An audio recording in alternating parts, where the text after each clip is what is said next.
नमस्कार good morning. आज जनवरी 30 तारिख गुरुवार। आज दिन भरी अनेक बड़ गुरुत्वपूर्ण खबर गुड़िक आसी। चाषी मानक मिल 2 लाख टंका। अनेपटे महिला मानक प्रति मासरे 2500 टंका मिल। यह सहित ओडिशा पई आसिला 145 नुआ शिल्प। अनेपटे सुभद्रा योजना को नहीं मध्य बड़ अपडेट आसिला। 3टी नुआ नियम एवं राशन कार्ड को नहीं मध्य जरूरी सूचना आसी। तेबे आसंतु आज सकाळ आसिथिबा 25टी बड़ खबर उपरे नजर पकाइबा। प्रथम खबर आशा ठारू अधिक मिला पुंजी निवेश। 2 दिन उत्कर्ष ओडिशा एनक्लव 2025 शेष होईचे। एथिरे राज्य सरकार आशा ठारू अधिक पुंजी निवेशर प्रतिश्रुति पाइचंती। 145 एमएओ स्वाक्षरित होईचे।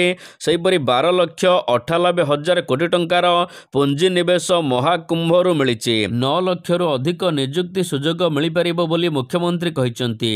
किंतु एही मेलारे राज्य सरकार 100 एमएओ स्वाक्षरित सहित 5 लाख कोटी टंकार निवेश आशा रखिथिले, किंतु आशा ठारू अधिक मिलिला। परवर्ती खबर मित्तल करिबो ओडिशा रे पुंजी निवेश। आर्सेलर निप्पन स्टील रो एक प्रतिनिधि दल गतकाली जापान रु आसिथिले। ओडिशार मुख्यमंत्री सहित उच्चस्तरीय आलोचना होईची। सेमाने ओडिशा रे एक नुआ कंपनी खोलिबाकू जाउचंती। जगतसिंहपुर रे प्रोजेक्ट एक्शन प्लान प्रस्तुत होई सारिची। तेबे जेएसडब्ल्यू रो ईवी प्रोजेक्ट को नहीं मध्य आलोचना होईथिबा मुख्य शासन सचिव कहिचंती। परवर्ती खबर सुभद्रा योजना रे नियागला आउ 3 बड़ पदक्षेप। एणिके सुभद्रा महिला मानक मिलिबो ऋण। सुभद्रा योजना रे निया जाइछि आउर 3टी बड़ पदक्षेप, जहार नाम रखा जाइछि सुण सुभद्रा, कुह सुभद्रा एवं सुभद्रा सेतु। एणिके सुण सुभद्रा कार्यक्रम अनुष्ठित हेबो। एथिरे महिला मानकर योजना विषय रे किछि संदेह थिले विभाग को पचारि पारिबे एवं जोगाजोग करि पारिबे। एपरिके ऋण केमिति नहीं पारिबे ए नहीं मध्य बुझी पारिबे। सेहीपरि कुह सुभद्रा रे हिताधिकारी को कॉल करी सेमानकर असुविधा सुविधा बुझा जिवो। जेउ हिताधिकारी को 21 वर्ष हेबो तांको एथिरे जोड़िबाको सुभद्रा सेतु काम करिबो। महिला को स्वावलंबी करिबाको तालिका दिया जिवो बोली उपमुख्यमंत्री प्रभाती परिडा कहिचंती। परवर्ती खबर आज ठारू बढ़िबो खरा। राज्य रे वर्तमान शीत गायब। तेबे आज ठारू टाई टाई खरा हेबो। सप्ताहे जाए गरमर अनुभूति सहित खरारु त्राही मिलिबो नाही बोली पूर्वानुमान करिछि पाणीपाग विभाग। तेबे राज्य रे आज ठारू टाण खरा हेबाकु थिबा बेले सबुठी बढ़िबो पारद आउ सबुठारे गरम अनुभूत हेबो। स्वाभाविक ठारू 2 रु 4 डिग्री पर्यंत तापमात्रा वृद्धि पाइबो। तेबे आगामी 4 रु 5 दिन पर्यंत दिन एवं रातिर तापमात्रा अधिक रहिबो। राज्य रे अधिकांश सहर गुड़िकरे एणिके तापमात्रा बढ़िबो। परवर्ती खबर अंडा उत्पादन पई नुआ पॉलिसी। राज्य रे अंडा उत्पादन बढ़िबो। ए नै सरकार नुआ पॉलिसी आनिबाकू जाउचंती। अंडा उत्पादन बढ़ाइबाकू आसिबाकू जाउची नुआ पॉलिसी। ए नै मत्स्य और प्राणी संपद विभाग मंत्री गोकुलानंद मल्लिकଙ୍କ सूचना। राज्य रे 2.5 कोटी अंडार आवश्यकता रहिछि। वर्तमान समय रे राज्य रे मात्र 1 कोटी अंडा उत्पादन हेउछि। अंडा उत्पादन बढ़ाइबाकू पॉलिसी आनिबाकू जाउचंती सरकार।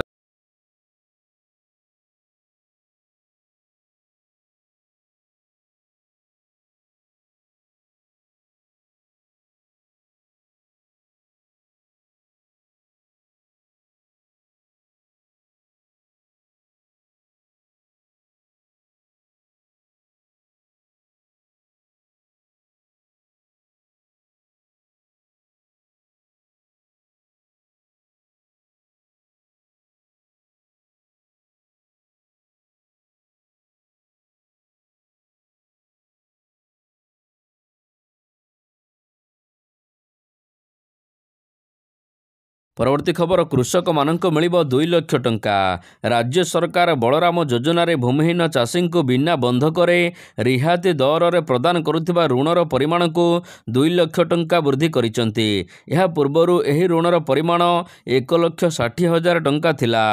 भारतीय रिजर्व बैंक नुआ निर्देशनामा परे राज्य कृषि विभाग पक्षरु गतकाली बलराम योजनार हिताधिकारी मानक ऋण परिमाण 2 लाख टंका देबाकू कुहा जाइछे। ପରବର୍ତ୍ତୀ ଖବର पर्यटन ପାଇଁ 8,000 କୋଟି पर्यटन ପାଇଁ ନୂଆ ଆଶା ଏବଂ ସମ୍ଭାବନା ଆଣିଲା ଉତ୍କର୍ଷ ଓଡ଼ିଶା 2025 पर्यटନରେ 121ଟି ପ୍ରୋଜେକ୍ଟ ଉପରେ ପୁଣି ପ୍ରସ୍ତାବ ଆସିଛି। ଏନେଇ ସୂଚନା ଦେଲେ ଉପମୁଖ୍ୟମନ୍ତ୍ରୀ ପ୍ରଭାତୀ ପରିଡ଼ା। ପାଖାପାଖି 8,153 କୋଟି ଟଙ୍କା ପୁଞ୍ଜିନିବେଶ ପାଇଁ ପ୍ରସ୍ତାବ ଆସିଛି।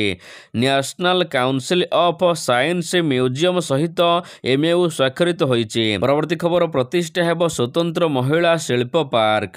ଜୀବନର ଯେକୌଣସି କ୍ଷେତ୍ରରେ ସଫଳ ମହିଳାମାନଙ୍କୁ ସେମାନଙ୍କ ପୁରୁଷ ପ୍ରତିପକ୍ଷଙ୍କ ସହିତ ସମକକ୍ଷ ହେବା ଆନନ୍ଦର ବିଷୟ ବୋଲି ଉଲ୍ଲେଖ କରିଛନ୍ତି ମୁଖ୍ୟମନ୍ତ୍ରୀ ମୋହନ ଚରଣ ମାଝୀ। ଏହା ସହିତ ମହିଳାମାନଙ୍କ ପାଇଁ ମଧ୍ୟ ଅନେକ ସୁଯୋଗ ସୃଷ୍ଟି କରାଯିବ। ରାଜ୍ୟରେ ଆସୁଥିବା ଆଗାମୀ ବଜେଟରେ ମହିଳାମାନଙ୍କ ପାଇଁ ଅନେକ ଘୋଷଣା କରାଯିବ। ମହିଳା ଉଦ୍ୟୋଗୀମାନଙ୍କୁ ପ୍ରୋତ୍ସାହନ ଦେବା ଉଦ୍ଦେଶ୍ୟରେ ରାଜ୍ୟରେ ଗୋଟିଏ ସ୍ୱତନ୍ତ୍ର ମହିଳା ଶିଳ୍ପ ପାର୍କ ଏବଂ ଏପିକଲରେ ମହିଳା ଉଦ୍ୟୋଗୀଙ୍କ ପାଇଁ ଏକ ସ୍ୱତନ୍ତ୍ର ସେଲ୍ ପ୍ରତିଷ୍ଠା କରାଯିବ ବୋଲି ମୁଖ୍ୟମନ୍ତ୍ରୀ ଘୋଷଣା କରିଛନ୍ତି। ବୁଧବାର ଦିନ ଉତ୍କର୍ଷ ଓଡ଼ିଶା ମେକ୍ ଇନ୍ ଓଡ଼ିଶା ସମ୍ମିଳନୀ 2025ର ଦ୍ୱିତୀୟ ଦିନରେ ମହିଳା ଉଦ୍ୟୋଗୀଙ୍କ ସହିତ ଆଲୋଚନା କରିଥିଲେ ମୁଖ୍ୟମନ୍ତ୍ରୀ। ପରବର୍ତ୍ତୀ ଖବର ଓଡ଼ିଶାରେ 1,000 କୋଟି ଟଙ୍କା ନିବେଶ କରିବ ସୁମା ରିଅଲ ମିଡ଼ିଆ। ଓଡ଼ିଶାରେ ପୁଞ୍ଜି ନିବେଶ ପାଇଁ ବଡ଼ ବଡ଼ ଶିଳ୍ପପତିଙ୍କ ଲମ୍ବା ଲାଇନ ଥିବାବେଳେ ଏଥିରେ ସୁମା ରିଅଲ ମିଡ଼ିଆ ନିଜର ଉପସ୍ଥିତି ଜାହିର କରିଛି। ଉତ୍କର୍ଷ ଓଡ଼ିଶା ମେକ୍ ଇନ୍ ଓଡ଼ିଶା କାର୍ଯ୍ୟକ୍ରମରେ ଯୋଗଦେଇ ଓଡ଼ିଶାର ସ୍ୱାସ୍ଥ୍ୟ କ୍ଷେତ୍ରରେ 1,000 କୋଟି ଟଙ୍କା ନିବେଶ କରିବ ବୋଲି ସୁମା ରିଅଲ ମିଡ଼ିଆ କହିଛି। ଏନେଇ ରାଜ୍ୟ ସରକାରଙ୍କ ସହିତ ସୁମା ରିଅଲ ମିଡ଼ିଆ MOU ସ୍ୱାକ୍ଷରିତ କରିଛି। ମଙ୍ଗଳବାର ଦିନ ଏନେଇ ସୂଚନା ଦେଇଛନ୍ତି ସ୍ୱାସ୍ଥ୍ୟମନ୍ତ୍ରୀ ମୁକେଶ ମହାଲିଂ। ପରବର୍ତ୍ତୀ ଖବର କଂଗ୍ରେସକୁ ଫେରିବେ ସୁର ରାଉତରାୟ। ଦିଲ୍ଲୀ ନିର୍ବାଚନ ପରେ PCC ସଭାପତିଙ୍କ ନାମ ଘୋଷଣା କରାଯିବ ବୋଲି ହାଇକମାଣ୍ଡ କହିଛନ୍ତି। ପୂର୍ବରୁ AICC ଦ୍ୱାରା ନିଯୁକ୍ତ 2 ପର୍ଯ୍ୟବେକ୍ଷକ ସେମାନେ ରିପୋର୍ଟ ଦେଇ ସାରିଛନ୍ତି। ଏବେ ଦିଲ୍ଲୀ ନିର୍ବାଚନ ପାଇଁ AICC ନେତାମାନେ ବ୍ୟସ୍ତ ଅଛନ୍ତି। ଅନ୍ୟପଟେ କଂଗ୍ରେସକୁ ପୁଣି ଥରେ ଫେରିବେ ଜଟଣୀ ବିଧାୟକ ସୁର ରାଉତରାୟ। ସୁର କହିଛନ୍ତି ରାହୁଲ ଗାନ୍ଧୀ ତାଙ୍କୁ ଡାକିଛନ୍ତି, ତାଙ୍କୁ ଲେଖିକି ଦେବାକୁ ନିର୍ଦ୍ଦେଶ ଦେଇଛନ୍ତି। କିଛି ନେତା ତାଙ୍କୁ କଂଗ୍ରେସକୁ ଫେରାଇ ନେବାକୁ ପ୍ରୟାସ କରୁଛନ୍ତି ବୋଲି ସୁର କହିଛନ୍ତି।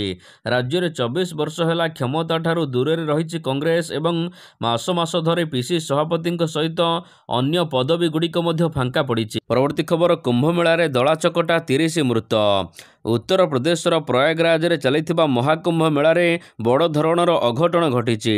ବୁଧବାର ଦିନ ଭୋର ସମୟରେ ଅମାବାସ୍ୟା ପାଇଁ ଅନେକ ଶ୍ରଦ୍ଧାଳୁମାନେ ବୁଡ଼ ପକାଇବା ସମୟରେ ସଙ୍ଗମ ସ୍ଥଳକୁ ଯାଉଥିବା ବେଳେ ଦଳାଚକଟା ହୋଇଛି। ଏଥିରେ 30 ଜଣଙ୍କର ମୃତ୍ୟୁ ହୋଇଛି ବୋଲି କୁହାଯାଉଛି। ତେବେ ପ୍ରକୃତ ମୃତ୍ୟୁ ସଂଖ୍ୟାକୁ ନେଇ ଏବେ ଆଶଙ୍କା ମଧ୍ୟ କରାଯାଉଛି। ପରବର୍ତ୍ତୀ ଖବର ବିଧାନସଭା ଘେରିବେ ପ୍ରାଥମିକ ମିଳିତ ଶିକ୍ଷକ ସଂଘ। ବିଭିନ୍ନ ଦାବି ନେଇ ଆସନ୍ତା ଫେବୃଆରୀ 14 ତାରିଖରେ ମିଳିତ ପ୍ରାଥମିକ ଶିକ୍ଷକ ମହାସଂଘ ପକ୍ଷରୁ ବିଧାନସଭା ସମ୍ମୁଖରେ ବିକ୍ଷୋଭ ପ୍ରଦର୍ଶନ କରାଯିବ। ସୋମବାର ଦିନ ଗୋଦାବରୀଶ ଭବନରେ ଅନୁଷ୍ଠିତ ଏକ ବୈଠକରେ ମହାସଂଘ ପକ୍ଷରୁ ଏନେଇ ନିଷ୍ପତ୍ତି ନିଆଯାଇଛି। ମହାସଂଘ ପକ୍ଷରୁ କୁହାଯାଇଛି, ବିଗତ ଦିନରେ ରାଜ୍ୟ ସରକାର ପ୍ରାଥମିକ ଶିକ୍ଷକମାନଙ୍କୁ ବିଭିନ୍ନ ପ୍ରତିଶ୍ରୁତି ଦେଇ ବାରମ୍ବାର ପ୍ରତାରଣା କରି ଆସୁଛନ୍ତି।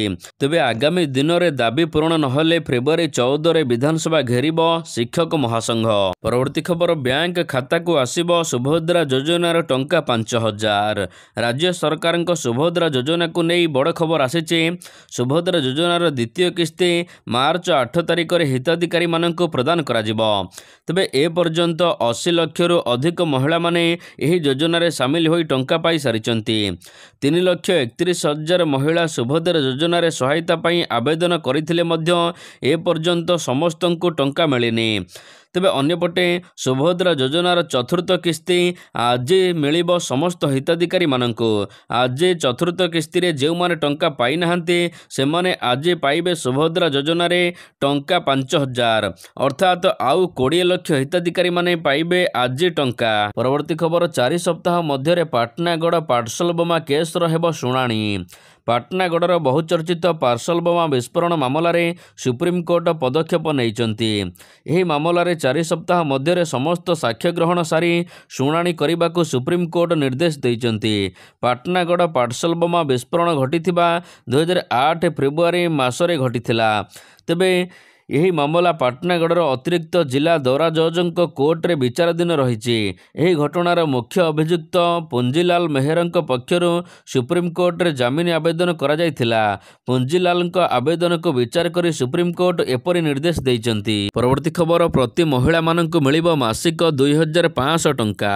ପାଖେଇ ଆସୁଛି ଦିଲ୍ଲୀ ବିଧାନସଭା ନିର୍ବାଚନ। ଭୋଟରମାନଙ୍କୁ ଆକୃଷ୍ଟ କରିବାକୁ 3 ପ୍ରମୁଖ ଦଳର ରାଜନେତାମାନେ କସରତ କରୁଛନ୍ତି। ଏହାରି ମଧ୍ୟରେ କଂଗ୍ରେସ ପକ୍ଷରୁ ଦିଲ୍ଲୀ ବିକାଶ ପାଇଁ 5 ଗ୍ୟାରେଣ୍ଟି ଘୋଷଣା କରାଯାଇଛି। ମହିଳା ଏବଂ ଯୁବକମାନଙ୍କ ପାଇଁ ପ୍ରତିଶ୍ରୁତିର ବର୍ଷା କରିଛି ଦଳ। ତେବେ 5 ବଡ଼ ଗ୍ୟାରେଣ୍ଟି ହେଉଛି, ପ୍ରତ୍ୟେକ ଗରିବ ପରିବାରର ମହିଳାମାନଙ୍କୁ ମାସିକ 2500 ଟଙ୍କା ଭତ୍ତା ମିଳିବ। ସମସ୍ତ ନାଗରିକଙ୍କୁ 25 ଲକ୍ଷ ଟଙ୍କା ପର୍ଯ୍ୟନ୍ତ ମାଗଣା ଚିକିତ୍ସା ସୁବିଧା ମିଳିବ। ଏହା ସହିତ ବେକାରୀ ଯୁବକଙ୍କୁ ଘରୋଇ କ୍ଷେତ୍ରରେ 1 ବର୍ଷରେ ନିଯୁକ୍ତି କରାଯିବ। ତେବେ 500 ଟଙ୍କାରେ ଗ୍ୟାସ୍ ସିଲିଣ୍ଡର ସହିତ ମାଗଣା ରାସନ କିଟ୍ ମଧ୍ୟ ଦିଆଯିବ। ସମସ୍ତ ପରିବାରକୁ 300 ୟୁନିଟ୍ ପର୍ଯ୍ୟନ୍ତ ମାଗଣା ବିଜୁଳି ଦିଆଯିବ ବୋଲି ଦିଲ୍ଲୀରେ କଂଗ୍ରେସ ପକ୍ଷରୁ ଘୋଷଣା ହୋଇଛି। ପରବର୍ତ୍ତୀ ଖବର, ସରସ୍ୱତୀ ପୂଜା କେଉଁ ଦିନ? ଏ ନେଇ ଦ୍ୱନ୍ଦ୍ୱ ଲାଗି ରହିଛି। ସରସ୍ୱତୀ ପୂଜା ପାଳନକୁ ନେଇ ଦ୍ୱନ୍ଦ୍ୱ। 2 ତାରିଖ ନା 3 ତାରିଖ କେଉଁ ଦିନ ପାଳନ କରାଯିବ ସରସ୍ୱତୀ ପୂଜା? ଏ ନେଇ ପ୍ରଶ୍ନ ଉଠିଛି। ଭିନ୍ନ ଭିନ୍ନ ପାଞ୍ଜିରେ ଭିନ୍ନ ଭିନ୍ନ ଆକଳନ କରାଯାଇଛି। କେଉଁଥିରେ 2 ତାରିଖରେ ଶ୍ରୀପଞ୍ଚମୀ ଉଲ୍ଲେଖ ଅଛି ତ କେଉଁଥିରେ 3 ତାରିଖ ସକାଳ 9:24ରେ ଉଲ୍ଲେଖ କରାଯାଇଛି ଶ୍ରୀପଞ୍ଚମୀ ବୋଲି। ସରସ୍ୱତୀ ପୂଜା ବା ବସନ୍ତ ପଞ୍ଚମୀ ଫେବୃଆରୀ 2 ତାରିଖ ଚତୁର୍ଥୀରେ ହେବ ନା 3 ତାରିଖ ପଞ୍ଚମୀରେ ହେବ, ଏ ନେଇ ଦ୍ୱନ୍ଦ୍ୱ ଲାଗି ରହିଛି। ପରବର୍ତ୍ତୀ ଖବର, 63 କଲେଜ ଅଧ୍ୟକ୍ଷଙ୍କ ଦରମା ବନ୍ଦ। ମହଙ୍ଗା ପଡ଼ିଲା ସରକାରୀ ନିର୍ଦ୍ଦେଶକୁ ଅବମାନନା, ଉଚ୍ଚଶିକ୍ଷା ବିଭାଗର କଡ଼ା କାର୍ଯ୍ୟାନୁଷ୍ଠାନ। 63 କଲେଜର ଅଧ୍ୟକ୍ଷଙ୍କ ଦରମା ବନ୍ଦ ରଖାଯାଇଛି। ଏ ନେଇ ଉଚ୍ଚଶିକ୍ଷା ବିଭାଗ ପକ୍ଷରୁ ବିଧିବଦ୍ଧ ନିର୍ଦ୍ଦେଶ ଜାରି କରାଯାଇଛି। ଖବର ଅନୁସାରେ ମହଙ୍ଗା ପଡ଼ିଛି ସରକାରୀ ନିର୍ଦ୍ଦେଶକୁ ପାଳନ ନ କରିବା। ଉଚ୍ଚଶିକ୍ଷା ବିଭାଗର ବାରମ୍ବାର ତାଗିଦ ପରେ ବି ରାଜ୍ୟର 63 ବେସରକାରୀ ଅନୁଦାନ ପ୍ରାପ୍ତ କଲେଜର ଅଧ୍ୟକ୍ଷ ନିଜ କଲେଜ ଆକାଉଣ୍ଟକୁ କାପା ପୋର୍ଟାଲରେ ଅପଡେଟ୍ କରିନାହାନ୍ତି। ତେଣୁ 2024-25 ବର୍ଷ ପାଇଁ କଲେଜ ଆକାଉଣ୍ଟ ଅପଡେଟ୍ କରିବାକୁ ନିର୍ଦ୍ଦେଶ ଦିଆଯାଇଥିଲା। ଏବେ ସମସ୍ତ କଲେଜ ଅଧ୍ୟକ୍ଷଙ୍କ ଉପରେ କାର୍ଯ୍ୟାନୁଷ୍ଠାନ ହୋଇଛି। ପରବର୍ତ୍ତୀ ଖବର, ଦଳାଚକଟା ଘଟଣାରେ ପ୍ରଧାନମନ୍ତ୍ରୀଙ୍କ ସମବେଦନା। ମହାକୁମ୍ଭ ମେଳାରେ ଦଳାଚକଟା ଘଟଣାରେ ଦୁଃଖ ବ୍ୟକ୍ତ କରିଛନ୍ତି ପ୍ରଧାନମନ୍ତ୍ରୀ ନରେନ୍ଦ୍ର ମୋଦି। ସୋସିଆଲ ମିଡ଼ିଆ ଏକ୍ସରେ ପୋଷ୍ଟ କରି ମୃତକଙ୍କ ପରିବାର ପ୍ରତି ସମବେଦନା ଜଣାଇବା ସହିତ ଆହତଙ୍କୁ ସମସ୍ତ ପ୍ରକାର ସାହାଯ୍ୟ କରିବାକୁ ଆଶ୍ୱାସନା ଦେଇଛନ୍ତି ପ୍ରଧାନମନ୍ତ୍ରୀ। ଏହା ସହିତ ସ୍ଥିତି ସମୀକ୍ଷା କରିବା ସହିତ ଉତ୍ତରପ୍ରଦେଶ ମୁଖ୍ୟମନ୍ତ୍ରୀ ଯୋଗୀ ଆଦିତ୍ୟନାଥଙ୍କ ସହିତ ମଧ୍ୟ ଫୋନରେ ଆଲୋଚନା କରିଛନ୍ତି ମୋଦି। ମହାକୁମ୍ଭ ମେଳାରେ ତ୍ରୁଟି ହୋଇଥିବା ଯୋଗୁଁ ଦଳାଚକଟା ହୋଇଥିବା ନେଇ ଶ୍ରଦ୍ଧାଳୁମାନଙ୍କ ଜୀବନ ଯାଇଥିବାରୁ ଉତ୍ତରପ୍ରଦେଶ ମୁଖ୍ୟମନ୍ତ୍ରୀ ଯୋଗୀ ଆଦିତ୍ୟନାଥ ଇସ୍ତଫା ଦେବାକୁ ବିରୋଧୀଙ୍କ ଦାବି। ପରବର୍ତ୍ତୀ ଖବର, ନବ ଦାସ ହତ୍ୟାକାଣ୍ଡ ମାମଲା। ନବ ଦାସଙ୍କ ପରିବାରକୁ କେମିତି ମିଳିବ ନ୍ୟାୟ ଏବଂ କେବେ ମିଳିବ? ଗତକାଲି ନବ ଦାସଙ୍କ ହତ୍ୟାକାଣ୍ଡକୁ ପୂରିଛି 2 ବର୍ଷ। ହେଲେ 2 ବର୍ଷ ପରେ ମଧ୍ୟ ରହସ୍ୟରେ ରହିଛି ହତ୍ୟାକାଣ୍ଡର କାରଣ। କାହିଁକି ପୂର୍ବତନ ମନ୍ତ୍ରୀଙ୍କୁ ହତ୍ୟା କରିଥିଲେ ଗୋପାଳ? ଏ ନେଇ କୌଣସି ପ୍ରକାର ମିଳିନି ସୂଚନା। କ୍ରାଇମବ୍ରାଞ୍ଚ ତଦନ୍ତରେ ଅନେକ ତ୍ରୁଟି ସାମ୍ନାକୁ ଆସିଛି। ସେପଟେ ସିବିଆଇ ତଦନ୍ତ ଦାବି ପାଇଁ ମଧ୍ୟ ଅନେକ ସମୟରେ ଦାବି ହେଉଛି। ଦୀପାଳି ଦାସ ସିବିଆଇ ତଦନ୍ତ ପାଇଁ ରାଜ୍ୟ ସରକାରଙ୍କୁ କହିଛନ୍ତି। ସେପଟେ ସରକାର ଲିଖିତ ଭାବରେ ଅନୁମୋଦନ କରିବାକୁ ସେ କହିଛନ୍ତି। ପରବର୍ତ୍ତୀ ଖବର, ଜବରଦଖଲ ଉଚ୍ଛେଦ ପାଇଁ 15 ଦିନ ଆଗରୁ ନୋଟିସ୍। ବିଏମ୍ସି ଏବଂ ସିଏମ୍ସି କମିଶନରଙ୍କୁ ହାଇକୋର୍ଟଙ୍କ ତାଗିଦ। ବେଆଇନ ଜବରଦଖଲ ଉଚ୍ଛେଦ ପାଇଁ 15 ଦିନର ନୋଟିସ୍ ଦେବାକୁ ନିର୍ଦ୍ଦେଶ ଦେଇଛନ୍ତି ହାଇକୋର୍ଟ। ବିନା ନୋଟିସରେ ଉଭୟ ସହରାଞ୍ଚଳରେ ହୋଇପାରିବ ନାହିଁ ଉଚ୍ଛେଦ। ତେବେ ଆସନ୍ତା ଫେବୃଆରୀ 17 ତାରିଖରେ ଏହି ମାମଲାର ପୁଣି ଥରେ ପରବର୍ତ୍ତୀ ଶୁଣାଣି କରାଯିବ। ପରବର୍ତ୍ତୀ ଖବର, ଆଧାର ସହିତ ଲିଙ୍କ ହେବ ଆର୍ସି ଏବଂ ଡିଏଲ୍। ଗାଡ଼ି ପଞ୍ଜୀକରଣ ଆର୍ସି ଏବଂ ଡ୍ରାଇଭିଂ ଲାଇସେନ୍ସ ବା ଡିଏଲ୍ ଆଧାର ସହିତ ଲିଙ୍କ ହେବାକୁ ଯାଉଥିବା ବେଳେ ଟ୍ରାଫିକ୍ ନିୟମ ଉଲ୍ଲଂଘନକାରୀମାନେ ମୋବାଇଲ ନମ୍ବର କିମ୍ବା ଠିକଣା ବଦଳାଇ ଜୋରିମାନା ଠାରୁ ଦୂରେଇ ରହିବାର ଦିନ ଶେଷ ହେବାକୁ ଯାଉଛି। ଗାଡ଼ି ମାଲିକ ଏବଂ ଡ୍ରାଇଭିଂ ଲାଇସେନ୍ସଧାରୀମାନଙ୍କୁ ସେମାନଙ୍କ ଆଧାର, ଠିକଣା ଏବଂ ମୋବାଇଲ ନମ୍ବର ଏବଂ ଅନ୍ୟାନ୍ୟ ବିବରଣୀ ଅପଡେଟ୍ କରିବା ବାଧ୍ୟତାମୂଳକ ପାଇଁ ସଡ଼କ ପରିବହନ ମନ୍ତ୍ରାଳୟ ପକ୍ଷରୁ ନୂଆ ନିୟମ ଆସିଛି। ଏଣିକି ସମସ୍ତ ଆଧାର କାର୍ଡ ସହିତ ନିଜ ପାଖରେ ଥିବା ଆର୍ସି ଏବଂ ଡିଏଲ୍କୁ ଲିଙ୍କ କରିବାକୁ ପଡ଼ିବ। ପରବର୍ତ୍ତୀ ଖବର ମହଙ୍ଗା ହେଉଛି ସୁନା ଦର। ଆଜି ଭାରତୀୟ ବଜାରରେ 22 କ୍ୟାରେଟ୍ ସୁନା ଦର 10 ଗ୍ରାମ ପ୍ରତି ৭୫,950 ଟଙ୍କା ଥିବାବେଳେ 24 କ୍ୟାରେଟ୍ ସୁନା ମୂଲ୍ୟ 10 ଗ୍ରାମ ପିଛା 82,850 ଟଙ୍କା ରହିଛି। ଅନ୍ୟପଟେ ଭୁବନେଶ୍ୱରରେ 22 କ୍ୟାରେଟ୍ ସୁନା ଆଜି 75,950 ଟଙ୍କା ରହିଛି ଏବଂ 24 କ୍ୟାରେଟ୍ ସୁନା ଦର 82,850 ଟଙ୍କା ରହିଛି। ଦର୍ଶକ ବନ୍ଧୁ, ଆପଣ ଦେଖିଲେ ଆଜିର 25ଟି ବଡ଼ ଖବର। ଭିଡ଼ିଓଟି ଭଲ ଲାଗିଥିଲେ ଭିଡ଼ିଓଟିକୁ ଲାଇକ୍ କରିଦେବେ, ସେୟାର କରିଦେବେ। ତ ଆଜି ପାଇଁ ଖବର ଏତିକି, ପୁଣି ଦେଖା ହେବ ଆସନ୍ତାକାଲି ଟପ୍ 25 ନ୍ୟୁଜ୍କୁ ନେଇ। ଆଜି ପାଇଁ ଏତିକି, ନମସ୍କାର, ଜୟ ଜଗନ୍ନାଥ।